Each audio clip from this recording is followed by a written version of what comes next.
오늘 말씀은 데살로니가 전서 5장 16절에서 18절까지 말씀. 우리 너무나 잘 아는 말씀이니까요, 우리 한 목소리로 한번 읽어보도록 하겠습니다. 시작. 항상 기뻐하라, 쉬지 말고 기도하라, 범사에 감사하라. 이것이 그리스도 예수 안에서 너희를 향하신 하나님의 뜻이니라. 아멘. 제가 다시 한번 봉독하겠습니다. 하나님의 말씀을 받아주십시오. 항상 기뻐하라, 쉬지 말고 기도하라, 범사에 감사하라. 이것이 그리스도 예수 안에서 너희를 향하신 하나님의 뜻이니라. 아멘. 네, 우리가 함께 오늘 제목을 좀 읽어보겠습니다. 설교 제목 다 같이 읽겠습니다. 시작. 하나님의 뜻, 이게 말이 되나요? 뭔가 좀 제목에서 도전적인 느낌이 들지 않습니까? 이 말씀을 가지고 어떻게 오늘 본문을 좀 헤아려 볼지 한번 하나님 안에서 잘 상고해 봤으면 좋겠습니다. 특별히 마음을 여는 아이스 브레이크는 따로 없이 그냥 바로 본문 말씀을 좀 생각해 보죠. 오늘 하나님의 뜻에 관해서 먼저 한번 생각을 해봐야 되는데요, 하나님의 뜻은 생각보다 헤아려 볼 것이 너무 많습니다. 하나님의 뜻 하면 되게 단순할 것 같은데 여러 가지 측면에서 하나님의 뜻을 성경을 통해 말할 수 있거든요. 그 첫 번째가 하나님의 입장에서 하나님의 뜻을 말할 수 있습니다. 하나님의 입장에서라고 함은 하나님의 존재와 속성에 따라 하나님의 뜻을 상고해 보는 겁니다. 좀 더 쉽게 하나님의 주권, 하나님의 이 땅의 모든 계획과 하나님의 목적, 그것을 이 땅에 펼쳐나가시는 하나님의 섭리, 그리고 그렇게 하나님의 섭리가 이루어지는 하나님의 경륜, 그러한 하나님의 뜻이 이 역사 가운데 어떻게 이루어지는지에 대한 하나님의 방식, 이 모든 것이 하나님의 뜻으로 하나님 입장에서 설명할 수 있는 부분이거든요. 하나님 입장에서 하나님의 존재가 누군지를 생각하며 하나님의 속성을 생각할 때 하나님이 품으신 그 뜻과 주권과 계획과 목적과 의도, 그 하나님의 경륜을 이루어가는 방식, 이것을 우리가 어떻게 쫓아가야 할 것인가를 성경을 통해서 알 수 있단 말이죠. 근데 이러한 측면만 있지 않고 우리 편에서 하나님의 뜻을 생각할 수도 있습니다. 아까는 하나님 편이었습니다. 지금은 우리 편에서 하나님의 뜻을 생각할 수 있단 말이죠. 우리 편에서 하나님께서 우리에게 주신 우리를 향한 하나님의 뜻에 관해서 생각해 볼 수 있습니다. 그거를 세 가지로 생각해 볼 수 있는데요, 우리를 향한 하나님의 뜻, 우리가 하나님의 뜻을 찾아가는 과정인 거죠. 그런 하나님의 뜻을 세 가지로 발견할 수 있는데, 첫 번째가 대부분 여러분이 생각하는, 여러분이 신앙생활 가운데 하나님의 뜻을 놓고 생각할 때 여러분 스스로가 가장 많이 생각하는 지점이 첫 번째일 텐데요, 그게 바로 우리가 선택과 결정을 할 때입니다. 그렇지 않습니까? 여러분은 하나님의 이 뜻을 여러분이 가지고 있는 갈림길에서 이것이 과연 옳습니까? 그럽니까? 이것으로 가야 합니까? 저것으로 가야 합니까? 이것이 맞습니까? 아닙니까? A입니까? B입니까? 선택의 갈림길에서 우리가 결정을 놓고 고민하는 방식 속에서 하나님의 뜻을 묻거든요.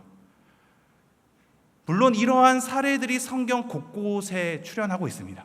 근데 생각보다 우리의 입장과 성경의 정황은 많이 다릅니다. 성경에서 하나님의 뜻이 이것이 맞습니까? 물을 때, 또 여러 가지 선택과 갈림길에서 이것을 선택하는 것이 옳습니까? 라고 물을 때의 정황은 하나님께서 어떠한 일을 그에게 맡기셨을 때, 하나님이 그를 부르셨을 때, 하나님의 어떠한 인도하심이 그에게 있었을 때 그가 반응하는 측면에서입니다. 근데 우리는 그렇지 않죠. 우리는 우리의 정황 가운데 굉장히 사적인 내용을 가지고 내가 이것을 어떻게 결정하는 것이 더 나에게 유익입니까? 좀 더 선하게는 어떻게 결정해야 하나님께서 기뻐하시겠습니까? 로 하나님께 묻는단 말이죠. 근데 여기에 맹점이 있습니다. 무슨 맹점이냐면 평소에 여러분은 하나님에 대해서 잘 생각하지 않는다는 맹점이죠. 여러분이 어떠한 결정을 할 때에만 하나님을 갖다 쓰는, 여러분이 어떠한 길을 몰라서 내가 이것을 중요하게 선택할 때에만 하나님의 이름을 운운하는, 하나님의 뜻을 운운하는 방식으로서 하나님의 뜻을 얘기하고 있거든요. 이러한 측면은 사실 성경에 많이 등장하지 않습니다. 거의 희박하다고 볼 수 있습니다. 아까도 얘기했듯이 성경의 구체적인 사례들이 여러 가지 등장하지만 그 사례들은 우리와의 삶의 정황이 확연히 다르거든요. 여러분이 하나님을 이용할 목적으로. 좀 거칠죠? 평소에 생각 안 하고 하나님과 교제를 하지 않다가 하나님의 뜻에 상고하는 것에 대한 기본적인 신앙의 외침이 없는 상태에서 내가 급박하여 조급하게 이것을 결정하고 싶을 때 이것이 옳은지를 내 삶의 유익이 결정되어 있기 때문에, 놓여 있기 때문에 그것을 살피러 하나님의 뜻을 구할 때가 있단 말이죠. 이것이 우리가 생각하는 다반사, 하나님의 뜻에 대해서 생각하는 부분입니다. 그런데 이 측면만 있지 않습니다. 어떤 측면이 있냐면 하나님께서 하나님의 뜻을 이해하고 분별하라고 얘기하는 것이 있거든요. 하나님의 뜻을 어떻게 하라고요? 이해하고 분별하랍니다. 말씀 한번 찾아볼까요? 에베소서 5장 17절입니다. 자막이 밑에 있는데요. 함께 읽겠습니다. 시작. 그러므로 어리석은 자가 되지 말고 오직 주의 뜻이 무엇인가 이해하라. 지금 뭐라고 되어 있냐면 하나님의 뜻을 이해하랍니다. 우리는 어떻다고요?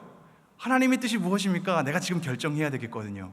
A입니까? B입니까? 내가 선택의 갈림길에 놓였거든요. 우리는 하나님께 뜻을 묻습니다. 근데 하나님 뭐라고 얘기하죠?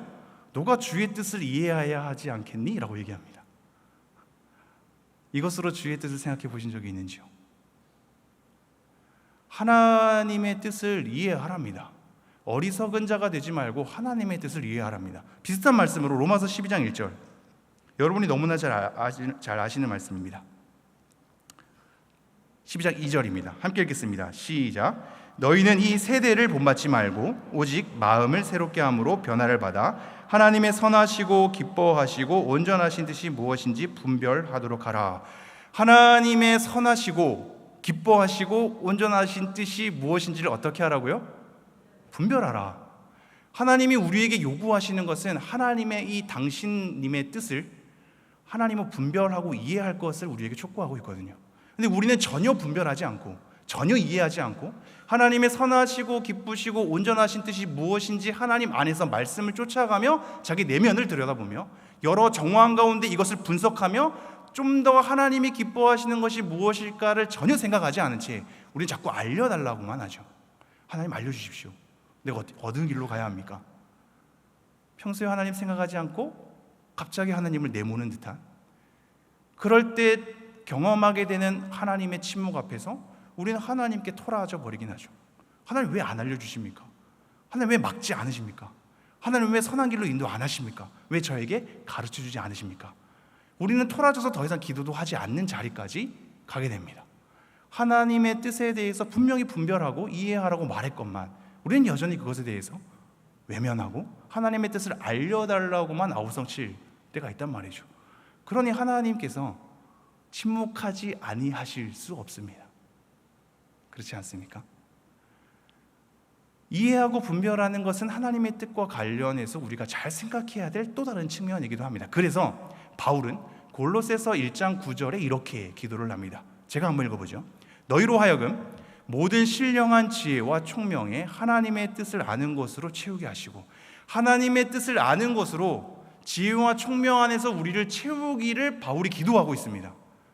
자꾸만 알려달라고만 하지 말고, 즉 필요할 때만, 중요한 갈림길에서만 하나님 이용하려 들지 말고 우리가 하나님께 받은 지혜와 총명 안에 하나님의 뜻을 아는 것으로 가득 채워서 주의 뜻이 무엇인가를 바로 이해하고 주님의 선하시고 기뻐하시고 온전하신 뜻을 분별하는 삶으로서 그렇게 이 세대를 본받지 말고 나아가라고 우리에게 명령을 하고 있습니다. 이게 두 번째 측면입니다. 이해와 분별. 아까는 선택의 갈림길에서 하나님 앞에 어떤 것을 결정할지를 묻는 측면에서 하나님의 뜻, 두 번째는 이해와 분별에 관련해서 하나님의 뜻을 생각하는 거죠. 이 마지막 세 번째는 우리가 지혜로 특별히 뭔가 분별하지 않아도, 하나님께 이게 맞는지 아닌지를 응답받지 않아도 우리에게 명시적으로 우리를 향해서 알려주는 하나님의 뜻이 있습니다. 그것이 뭘까요? 오늘 말씀이죠. 항상 기뻐하라, 쉬지 말고 기도하라, 범사에 감사하라. 이것은 그리스도 예수 안에서 너희를 향하신 하나님의 뜻이니라. 하나님의 뜻을 명시적으로 알려주고 있습니다. 항상 기뻐하고 쉬지 말고 기도하고 범사에 감사할 것에 대해서 이것이 명시적으로 너희 모든 인생에 놓인 하나님의 뜻이다. 너네들이 특별히 응답받지 않아도, 특별히 분별하지 않아도 우리에게 놓인 하나님의 뜻임을 우리에게 말하고 있단 말입니다. 그래서 데살로니가 전서는 이와 관련해서 이 4장 3절에 가보면요, 하나님의 뜻은 이것이니 너희의 거룩함이다 이렇게 얘기합니다. 그래서 음란을 버리고 하나님의 뜻에 관해서 거룩합니다. 항상 기뻐하고 쉬지 말고 기도하고 범사에 감사하라. 이것이 너희를 향하신 하나님의 뜻이다라고 얘기하고 있습니다. 여러분이 성경 전체에 흩어진 하나님의 뜻이란 문자를 가지고 한번 살펴보십시오. 요즘에 인터넷이 너무 발달 많이 됐기 때문에 여러분도 다 찾을 수 있거든요.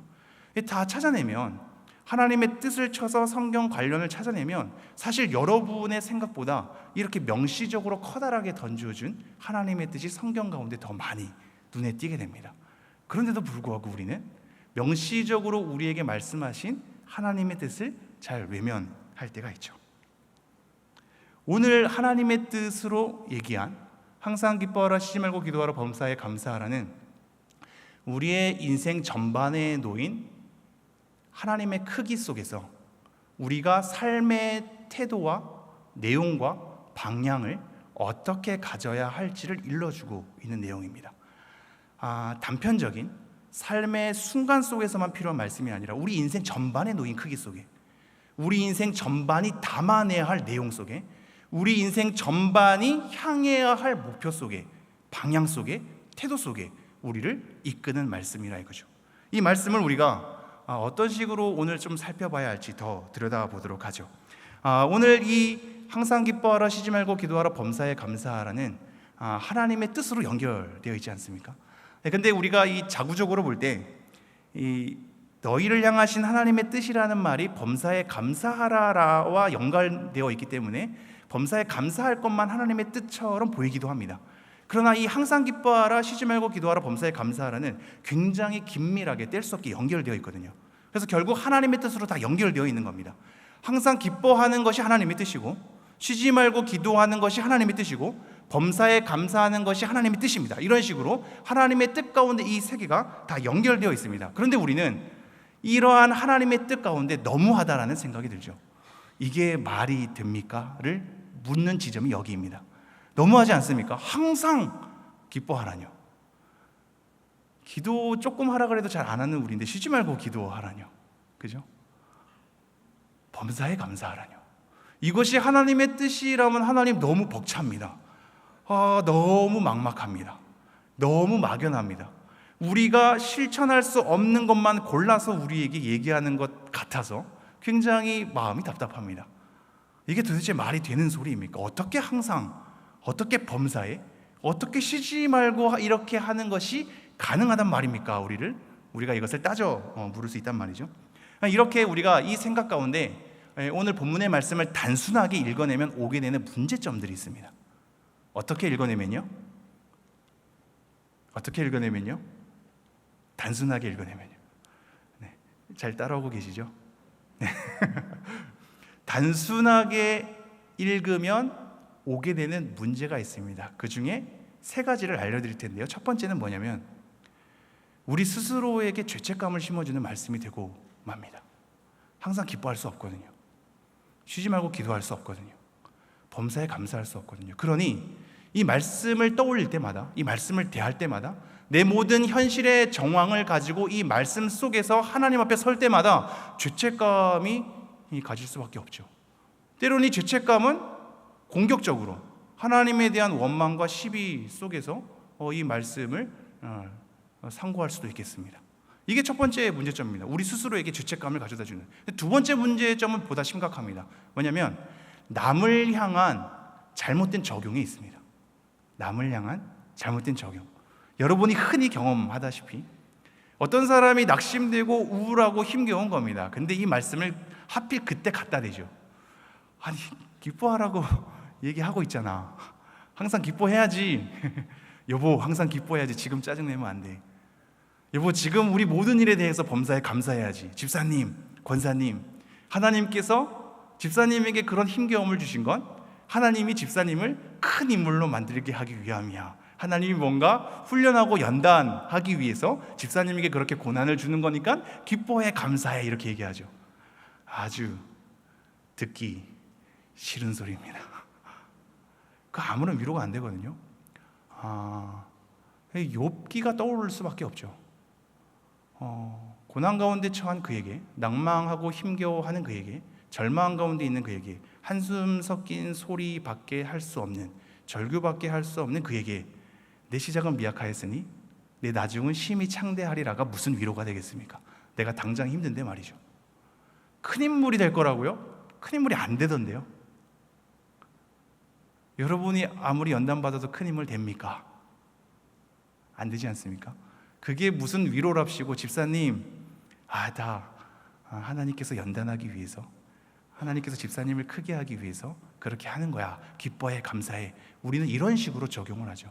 남을 제압하기 위해서, 기뻐하고 감사하고 기도할 것에 대해서 강압적으로 그에게 전혀 핑계하지 못하게, 전혀 그가 원망 섞인 말을 할 수 없게, 전혀 그가 토라지지 않도록 그의 모든 심정을 헤아리지 않고 억누른 채 이 말씀으로 그를 짓눌러 버리죠.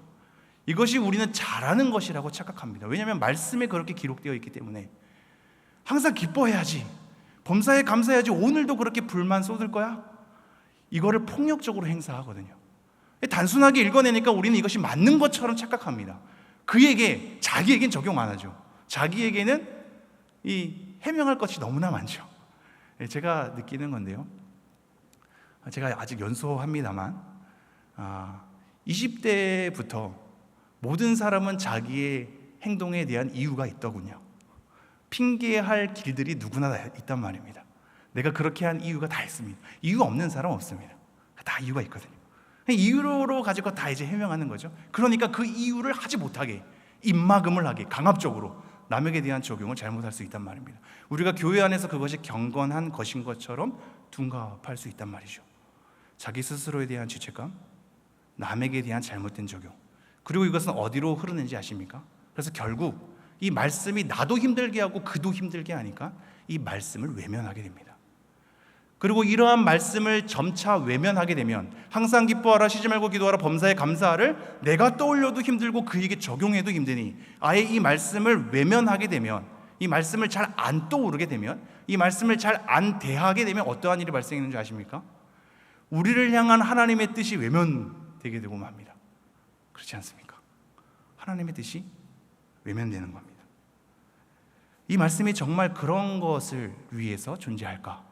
우리로 하여금 죄책감을 갖게 하고 남에게 잘못된 적용을 해서 그를 짓누르게 하고 강압하게 하고 그를 억압하게 하고 내 마음대로 그를 조정하게 하는 식으로 이 말씀이 쓰여졌을까? 하나님의 말씀을 외면하고 하나님의 뜻을 외면하기 위해서 이 말씀이 쓰여졌을까? 여러분, 전혀 그렇지 않습니다. 전혀 그렇지 않습니다. 이 구절의 맥락을 한번 살펴볼까요? 데살로니가전서 1장 3절, 자막이 없습니다. 성경 가지고 있으신 분들 따라오시고, 없으신 분들 한번 잘 들어보시죠. 이 데살로니가 전서의 오늘 말씀이 왜 이런 식으로 말씀하게 되었는지, 이 구절의 맥락을 살펴볼 때 한 가지 얻게 되는 강력한 소스가 있습니다. 항상 기뻐하라, 쉬지 말고 기도하라, 범사에 감사하라가 나 스스로에게 죄책감을, 남에게는 강압적인, 그래서 하나님 말씀을 외면하고 하나님의 뜻을 외면하게 하는 식이 아니라 정말로 우리가 생각하기에 완전 반전인 강력한 소스가 맥락을 통해서 발견될 수 있거든요. 그 맥락을 한번 쫓아가 보죠. 1장 3절입니다. 1장 3절. 1장 3절은 이렇게 되어 있습니다. 너희의 믿음의 역사와 사랑의 수고와 우리 주 예수 그리스도에 대한 소망의 인내를 우리 하나님이 아버지 앞에서 끊임없이 기억함이니. 즉, 지금 데살로니가 교회 교인들을 칭찬하고 있거든요. 뭐가 있냐면 믿음의 역사가 있습니다. 사랑의 수고도 있고요, 소망의 인내도 있습니다. 이들 너무나 대단한 사람 아닙니까? 그리고 이들은 5절에 가보면 이들의 복음에 대한 반응은 큰 확신으로 되어 있는 것이었거든요. 복음에 대한 반응이 밍숭맹숭하지 않고 큰 확신으로 이들은 받고 있었습니다. 그래서 이들은 하나님의 말씀을 환난 가운데서도 받을 수 있었습니다. 어디 가운데서요? 환난 가운데서요. 환난 가운데서 하나님의 말씀을 받는 자가 되었기 때문에 1장 6절에 모든 사람들에 대해서 주를 본받는 자로 칭함받은 사람들이 바로 이 사람들입니다. 데살로니가 교회 사람들이 엄청나게 칭찬을 받게 되죠. 2장 11절로 넘어가 보죠. 2장 11절. 2장 11절 12절 이렇게 되어 있습니다. 너희도 아는 바와 같이 우리가 너희 각 사람에게 아버지가 자기 자녀에게 하듯 권면하고 위로하고 경계하노니 이는 너희를 부르사 자기 나라와 영광에 이르게 하시는 하나님께 합당히 행하게 하려 함이라. 이제 목적이 등장하죠. 이렇게 칭찬하는 데살로니가 교인들에게 바울은 사랑하는 마음을 가지고, 이게 2장 8절에 나와 있거든요. 2장 8절 말미에 사랑하는 마음을 가지고 어떤 목적으로 이 글을 썼냐면 11절 12절 권면하고 위로하고 경계하게 하기 위해서. 왜 권면하냐면요, 하나님 나라에 합당한 자가 되게 하려고. 이게 목적입니다. 하나님 나라에 합당한 자가 되게 하려고 사랑하는 마음으로 이 데살로니가 교인들에게 이 글을 썼답니다. 사랑하는 마음을 가지고 그를 합당히 행하게 하려고. 우리가 3장으로 넘어가 볼까요? 3장 2절 3절. 우리 형제 곧 그리스도의 복음을 전하는 하나님의 일꾼인 디모데를 보내노니 이는 너희를 굳건하게 하고 너희 믿음에 대하여 위로함으로 아무도 이 여러 환난 중에 흔들리지 않게 하려 함이라. 또 다른 목적이 등장합니다.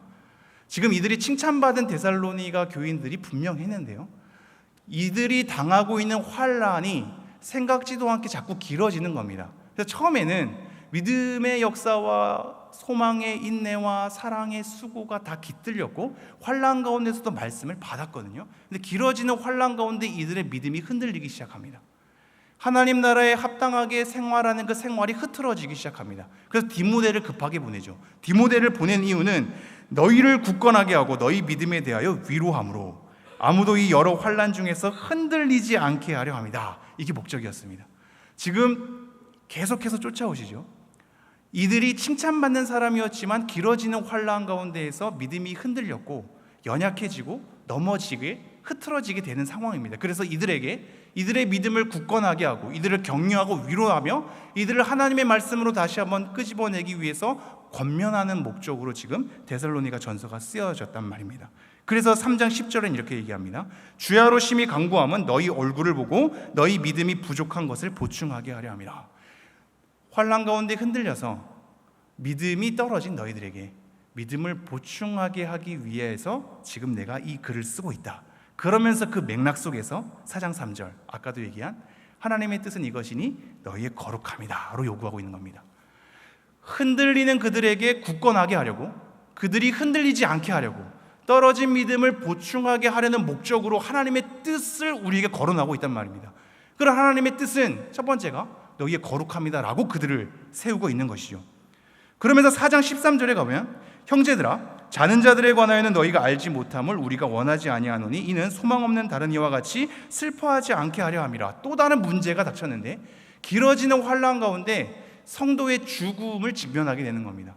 하나님, 우리가 이 환난 가운데 하나님을 끝까지 붙들고 함께하고 있는데 지금 저 죽어가는 성도들은 어쩌란 말입니까? 하나님은 왜 저들의 죽음을 막지 않으십니까? 한 명, 두 명 이 교회 가운데에서 열심히 수고하고 사랑으로 함께 격려했던 나의 동역자가 지금 죽어가서 아무런 그들의 열심조차 사라지고 그들의 흔적조차 기억나지 않게 되는 여러 가지 이 상황 가운데에서 우리가 도대체 이러한 수고를 할 이유를 모르겠어서 그 죽음 앞에 허무하고 허탈해진 상황이란 말입니다. 이러한 상황 가운데에서 지금 바울은 5장 10절 11절을 읽죠.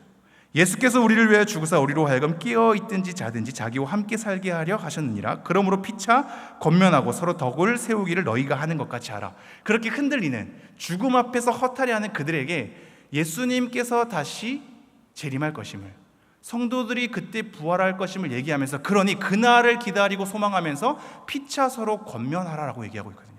피차 서로 권면하라.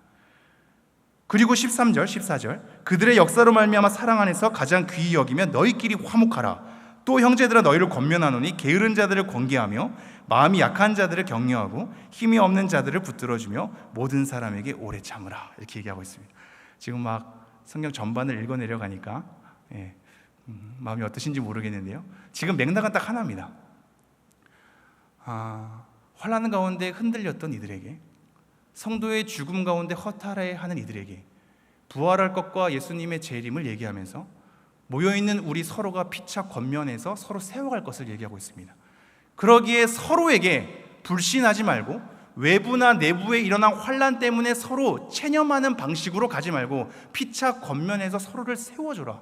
서로를 위로하라. 격려하라. 너희들 가운데 게으른 자가 있거든. 너희들 가운데 연약한 자가 있거든. 너희들 가운데 힘이 없는 자가 있거든. 붙들어주라. 그들을 함께하기 위해서 오래 참으라. 그리고 어떠한 악이 발생할 때 악을 악으로 갚지 말고 선으로 행하라 라고 얘기하고 있단 말입니다. 이러한 측면에서 항상 기뻐하라, 쉬지 말고 기도하라, 범사에 감사하라 라고 우리에게 요구하고 있습니다. 이것이 무슨 의미일까요? 지금 항상 기뻐하라, 쉬지 말고 기도하라, 범사에 감사하라는 데살로니가 전서의 맥락으로 따지면 우리를 죄책감에, 남을 향한 잘못된 적용에, 말씀을 외면하게 하고 하나님의 뜻을 외면하게 하는 방식으로 쓰인 것이 아니라 오히려 우리를 세우는데, 오히려 우리를 격려하는데, 오히려 우리를 하나님 앞에 바르게 일으키는 데 목적을 가지고 이 말씀을 하고 있단 말입니다. 이것이 어떻게 가능합니까? 그죠? 항상 기뻐하라, 쉬지 말고 기도하라, 범사에 감사하라가 이 맥락 속에 있음을 우리는 분명히 데살로니가 전서를 쫓아서 알 수 있는데, 우리는 그것을 어떻게 이 목적대로 우리에게 이해되는 방식으로 이 말씀을 읽을 수 있을까요? 그걸 지금부터 좀 살펴보겠습니다. 지금까지 서론이었습니다. 네. 하지만 곧 본론과 결론이 나올 겁니다. 인내하며 오래 참으라. 네. 인내하며 기다리십시오. 네. 한번 오늘 말씀을 이 모든 배경을 가지고 이 말씀을 하기 위해선 이 배경이 필요하기 때문입니다. 이것을 추적해서 쫓아와야 되거든요. 오늘 말씀 한번 지금 본격적으로 한번 살펴보죠. 이 오늘 말씀을 어떤 학자들은 이렇게 얘기합니다. 항상 기뻐하라, 쉬지 말고 기도하라, 범사에 감사하라가 너무 막연하고 포괄적이고 너무 24시간 전체를 가지고 우리에게 얘기하니 이 말씀을 한 가지로 조금 더 줄여버립니다. 어떻게 줄이냐면 이 말씀은 공적 예배 때에 필요한 말씀이다라고 얘기합니다. 저명한 학자들이 얘기하거든요. 근데 다 이유가 있습니다. 왜냐하면 지금 계속적으로 교회 공동체 가운데 피차 서로 권면해야 될 것을 얘기하지 않습니까? 그럼 교회 공동체의 모임을 전제하고 있거든요. 그 모임의 전제함 속에서 항상 기뻐하라, 쉬지 말고 기도하라, 범사에 감사하라고 얘기하면서 나중에는 성령을 소멸치 말 것, 예언을 무시하지 말 것을 나오고 있거든요. 이런 예언, 나중에는 피차 서로 입맞춤으로 무난하라, 이 말씀까지 나오고 있습니다. 피차 입맞춤으로 무난하는 것, 예언을 무시하지 말고 성령을 소멸하지 말라는 것 자체가 예배의 양식 안에 들어오는 경우가 많거든요. 그러니 이 말씀 또한 공적 예배로 보는 겁니다. 공적 예배 가운데 너네들은 기쁨이 꼭 있어야 한다. 공적 예배 가운데 기도함이 꼭 있어야 한다. 공적 예배 가운데 감사함이 있어야 한다. 이런 식으로 우리에게 말하고 있는 측면입니다. 이것도 중요하죠. 여러분의 공적 예배 가운데 기쁨이 있으십니까? 그죠? 아까 막 우리 조상신 목사님 기뻐서 주의 말씀은 영원해. 그죠? 여러분에게 공적 예배 가운데 기쁨이 있으십니까? 여러분의 공적 예배 가운데 기도함이 있으신지요? 너무 당연한 걸 물어서 낯설 테지만 대표 기도를 할 때 여러분이 그 기도를 쫓아온 적이 몇 번이나 되십니까? 이게 참 신기합니다. 성가대 서시는 분들이 성가대 찬양하고 나면 설교 시간 때 그렇게 졸립니다. 그렇죠? 예배 참석하시는 분들이 대표 기도하면 그렇게 졸립니다. 근데 기가 막히게 예수님 이름으로 기도합니다 할 때 눈이 떠지죠. 그렇지 않습니까? 여러분이 이 공적 예배 가운데 얼마나 기도하고 있습니까? 여러분이 공적 예배 가운데 얼마나 감사하고 있습니까? 그러므로 그들이 공적 예배로서 항상 기뻐하고 쉬지 말고 기도하고 범사에 감사할 것을 얘기하는 것은 의미가 있죠. 우리의 공적 예배를 돌아보게 하는 하나의 지침이 될 수 있습니다. 그러나 이 말씀은 공적 예배만으로 국한되지 않습니다.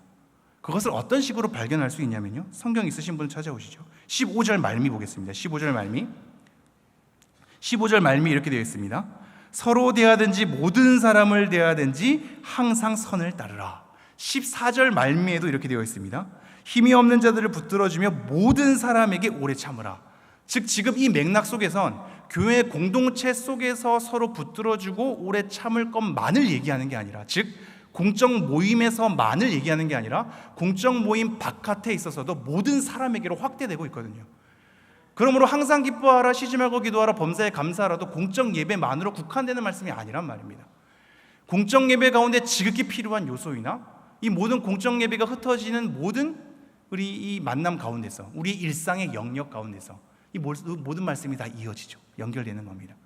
우리의 모든 순간, 우리의 모든 정황, 우리의 모든 삶 속에서 항상 기뻐하고 쉬지 말고 기도하고 범사에 감사하라는 것이 우리에게 요구되고 있는 겁니다. 그렇다면 이것을 이런 식으로 받아들이게 될 때 공적 예배만이 아니라 전체 우리의 일상으로 연결된 것으로 받아들이게 될 때 상식선에서 모순이 일어납니다. 어떠한 모순이 일어날까요? 우리의 상황으로 한번 가보죠. 여러분이 장례식 가운데 장례를 치르고 있는 가운데 거기서 항상 기뻐하라가 적용이 될 수 있을까요? 거기서 범사에 감사하라가 적용이 될 수 있겠습니까?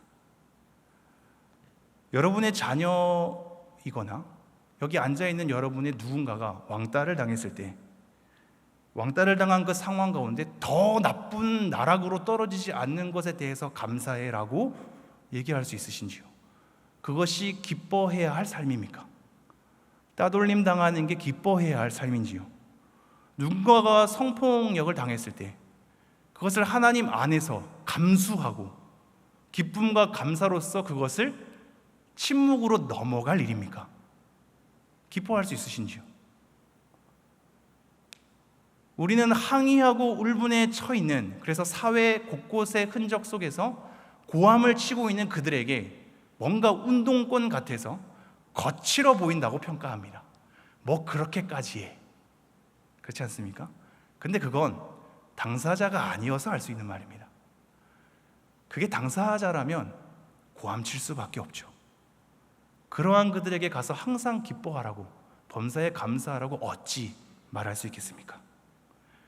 가정폭력에 시달리는 그들에게 그래도 이혼하지 말 것을 얘기하면서 그래도 너네들의 부모님이라고 얘기하면서 그래도 너네들의 자녀라고 얘기하면서 가정폭력 자체를 눈 감아버리고 그 안에서 항상 기뻐하고 쉬지 말고 기도하고 범사에 감사하는 것이 과연 타당한 얘기일까요? 부모님에게 상처받은 자에게 감사하라고 얘기할 수 있을까요? 누군가의 거짓말로 억울한 누명을 쓰거나 사기를 당할 때 여러분은 기뻐할 수 있겠는지요? 사업의 실패로 처절하게 우리 가정이 사지로 내몰릴 때 여러분은 감사할 수 있겠습니까? 병이 나서 아플 때 감사할 수 있겠습니까? 여러분 가정 가운데 죽음을 맞이하게 될 때 여러분은 기뻐할 수 있는지요? 모순 아닙니까? 우리는 이러한 삶의 현실들을 안고 살아가거든요. 우리의 삶의 곳곳에는 이 현실을 외면할 수 없습니다. 이 현실이 꼭 놓여 있거든요. 어떤 건 하나에 다 걸리게 되어 있습니다. 그래서 힘들지 않습니까? 그래서 억울하지 않습니까? 비참하지 않습니까? 근데 그러한 비참한 정황 속에서 우리가 항상 기뻐하고 쉬지 말고 기도하는 것이 어떻게 적용될 수 있을까요? 모순 아닙니까? 감사할 수 있습니까? 그럴 수 없단 말입니다. 예수님을 생각해 보죠.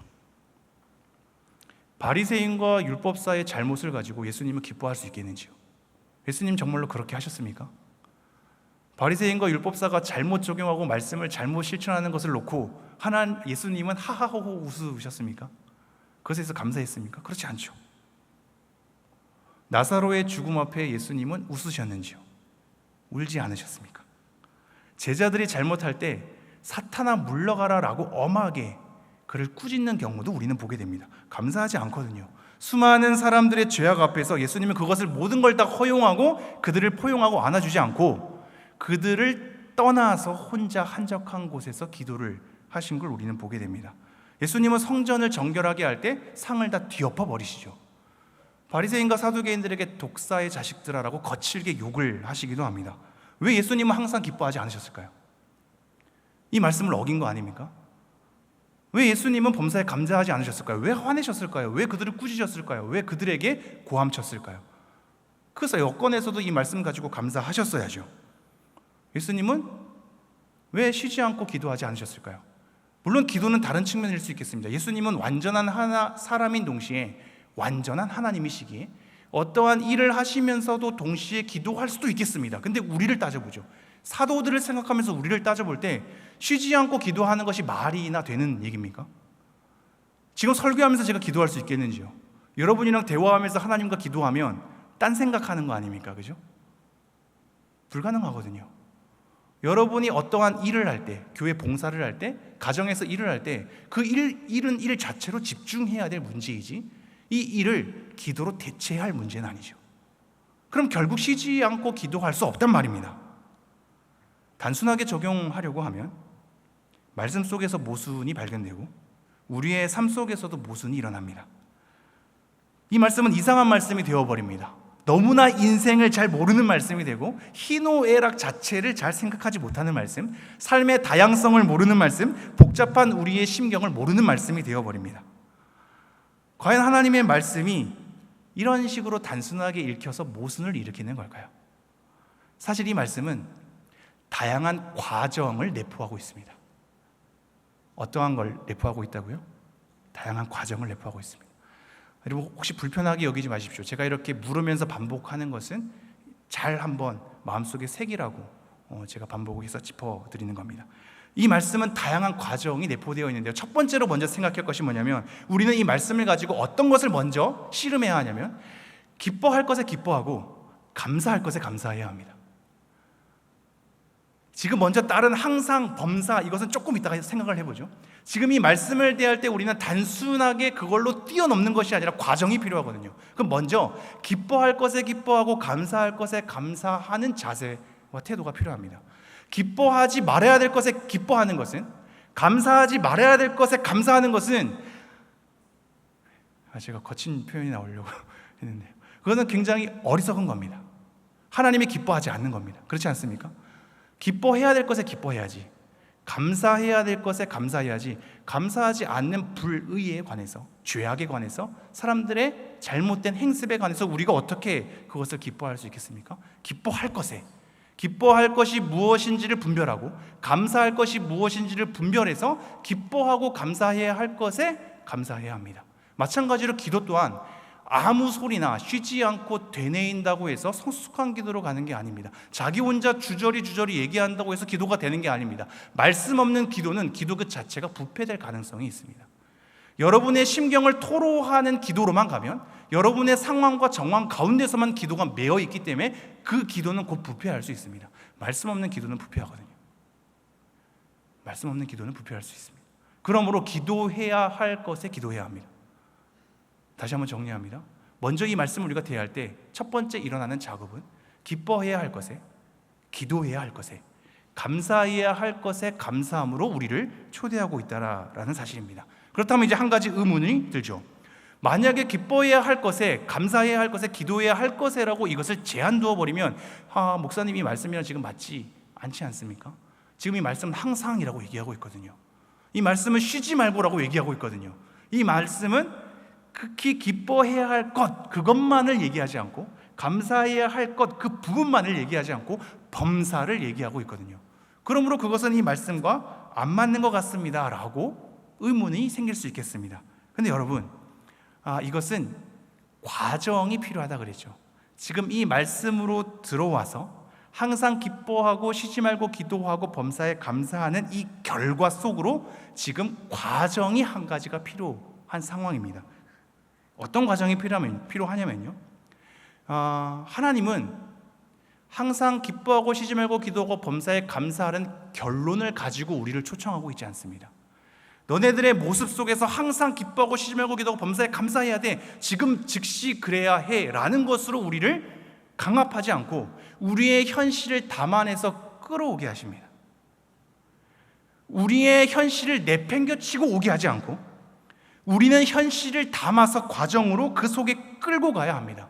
바로 기뻐할 수 없고 바로 감사할 수 없습니다. 기뻐해야 할 것과 감사해야 할 것과 기도해야 할 것을 분별해야겠죠. 그러한 가운데 기뻐하지 못하는 이 현실, 감사하지 못하는 이 현실, 기도가 잘 안 되는 이 현실을 외면하지 않고 끌어오게 하고 있습니다. 그것을 가져와서 씨름하게 하고 있는 겁니다. 그 과정으로 지금 하나님께서 초대하고 있습니다. 하나님께서는 우리의 우울함과 비관적인 마음을, 우리의 비판적인 마음을, 우리의 후회와 절망과 원망을 하나님은 튕겨내지 않습니다. 항상 기뻐하라는 이 말씀 앞에 기뻐하지 않는 우리의 감정을 제거하지 않습니다. 여러분의 우울함과 여러분의 막연함과 여러분의 지치고 상한 마음에 대해서 항상 기뻐하지 않는 것이기 때문에, 감사하지 않는 것이기 때문에 그것을 외면한 채 너네들이 경건의 모습으로 둔갑해서 나에게 나아오렴이라고 얘기하고 있지 않습니다. 그거 다 끌고 오라고 얘기하고 있거든요. 너네들의 현실을 끌고 와라. 너네들의 어두운 현실을, 너네들의 힘겨운 현실을 끌어와라. 하나님은 그것을 가로막지 않습니다. 배제하지 않습니다. 그 현실을 안아줍니다. 그 현실을 포용합니다. 그리고 그 안에서 우리의 현실 안에 존재한, 그 현실 너머에 존재한 하나님을 바라보게 합니다. 오늘 이 말씀은 하나님의 존재가 숨겨져 있습니다. 항상 기뻐하라, 쉬지 말고 기도하라, 범사에 감사하라 하니까 하나님이 등장하지 않죠. 뭔가 우리의 감정을, 기뻐하는 감정으로 우리가 스스로 막 이것을 일구어내야 할 것처럼 촉구받지 않습니까? 감사 또한 그렇지 않습니까? 기도 또한 쥐어 짜내야 될 것으로 우리가 생각하지 않습니까? 근데 여기는 하나님의 존재가 숨겨져 있습니다. 항상 기뻐하라. 왜냐하면 하나님이 우리와 함께 있기 때문이다.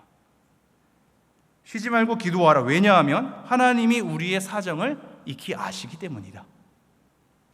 범사에 감사하라. 왜냐하면 하나님은 우리의 모든 일에 관여하시고 그 일에 개입하시며 그것을 넘어서 역사하셔서 합력하여 선을 이룰 수 있는 다스리심 가운데 우리의 삶을 독려매기 때문이다.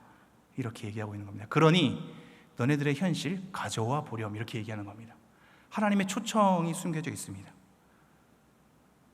우리는 이 말씀을 가지고 하나님의 초청을 보아야 합니다. 여러분의 억눌린 감정과 기뻐하지 않는 현실과 감사하지 않는 여러분의 정황을 버리고 오라고 하지 않고 그것을 끌고 가지고 오라고 얘기합니다. 하나님은 그 삶으로 여러분을 초청하고 있습니다. 악과 불의에 삐뚤어지고 잘못된 이 뒤틀린 현실 자체, 우리의 못난 이 모습 자체, 남들의 악함 자체를 기뻐해야 하는 것은 아니지만, 감사해야 되는 것은 아니지만, 그 안에, 악함 안에, 우리의 못난 모습 안에, 이 악한 사람들의 구조 안에서 여전히 역사하시는, 그리고 그거 너머로 우리를 끌고 가 주실 수 있는 하나님의 권능 아래에 우리를 다시 한번 그 안으로 모셔들어서 하나님을 바라볼 수 있도록 그 현실을 마주하게 하는 것입니다. 그러므로 그 안에서 현실을 삼켜내게 하고 있습니다. 하나님의 깊이는 우리의 어두운 현실을 삼켜낼 수 있기 때문입니다. 하나님의 깊이는 악에서 선을 만들어낼 수 있기 때문입니다. 그럼 여러분, 여러분의 절망과 한숨을, 여러분의 절규와 체념을, 여러분의 작책을, 남을 향한 여러분의 원망을 떨구고 오지 마십시오. 배제하고 오지 마십시오. 경건의 모습만 갖춘 채 괜찮은 척하고 오지 마십시오. 여러분의 모든 현실을 가지고 나와서 씨름하셔야 됩니다. 지금 오늘 말씀은 이걸 얘기하고 있는 겁니다. 항상 기뻐하라라는 결과로 가기 위해서 너네들의 현실을 가져오라고 초청하고 있습니다. 항상 모든 범사에 감사하라라는 이 말씀으로 가게 하기 위해서 너네들의 모든 일을 끄집어 가져오라라고 얘기하고 있습니다. 우리는 이 범사가 모든 일 때문에 감사하라는 것이 아닙니다. 모든 일 안에서 감사하라는 겁니다. 그러므로 모든 일을 가지고 와야죠. 하나님 앞에 끄집어 가지고 와야 합니다. 시편의 대부분이 이런 식으로 써져 있습니다. 시편 여러 가지 찾을 것도 없이 여러분은 시편의 탄식시를 많이 알지 않습니까? 탄식은 나중에 결론적으로 하나님을 찬양하는 것으로 결론이 맺어지거든요. 근데 우리가 시편에 완성된 것으로 보니까 탄식하다가 갑자기 찬양으로 끝맺지는 것 같은, 서둘러서 정리하는 것 같은 느낌이 듭니다. 그거는 인생을 모르는 것입니다.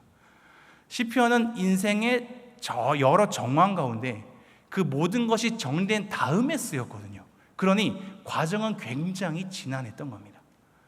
여러 가지 현실 가운데 탄식을 쏟아내죠. 남을 향한 저주 섞인 말이 시편에 너무나 잘 나옵니다. 자기 한탄에 대해서 너무 많이 나오거든요. 하나님, 왜 내 목소리를 들어주지 않으십니까? 왜 내 삶을 가만히 내버려 두십니까? 여전히 저 악들이 팽배한데도 왜 저들을 해치우지 않습니까? 왜 막아주시지 않나요? 왜 저들을 내버려 두십니까?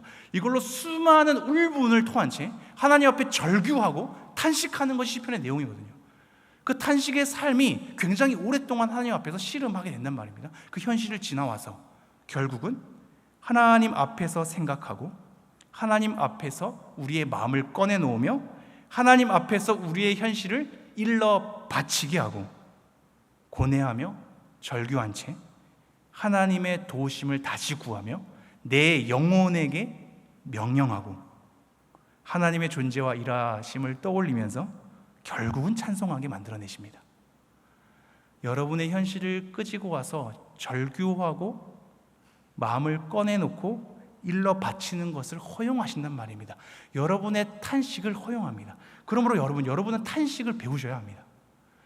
교회 안에서 탄식을 배우지 않고 기쁨과 감사의 언어로만 우리 가운데 팽배해진다면, 우리 가운데 간증은 좋은 소리로만 끝나게 되며, 하나님의 사람으로서 정직하게 살아가다가 외면당한 삶은 우리 교회 가운데 배제당하게 되어 있습니다. 그러나 여러분, 우리의 현실은 그렇지 않음을 여러분이 잘 알지 않습니까? 하나님 잘 믿는다고 여러분 삶이 잘 풀리나요? 그렇지 않으면 우리가 너무나 잘 경험하고 있지 않습니까? 그러니 탄식해야 되거든요. 근데 그 탄식이 교회 가운데에서 자꾸 바깥으로 내몰리게 되면 탄식을 못 배우게 됩니다. 그러면 하나님 안에서 탄식 못하게 되는 겁니다. 탄식을 못하면 우리의 삶의 정황은 배제됩니다. 하나님은 우리 삶 가운데 일하시지 않는 분이 되어버립니다.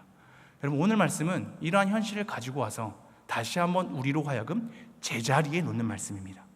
하나님 편에 서게 하는 자리로, 하나님 안에서 그 현실을 해석해내는 자리로 다시 한번 돌려놓는 것입니다. 오히려 하나님을 외면하게 하고 하나님 말씀을 외면하게 하며 하나님의 뜻을 외면하게 하고 나를 자책하게 하고 남들에 대해서 잘못된 적용을 하게 하는 것이 아니라 우리의 어두운 현실마저도 하나님 안에서 일어날 수 있음을 직감하며 우리의 현실을 마주해서 하나님 안에서 이 현실을 씨름해내며 그 가운데 이 현실 가운데서도 막막하고 어둡고 악함으로 가득한 이 현실 가운데서도 여전히 하나님은 선하실 수 있음을 그 안에서 다시 한번 고뇌하게 해서 결국 하나님 편에 서게 하는 자리로 우리를 돌려놓기 위한 말씀이란 말입니다.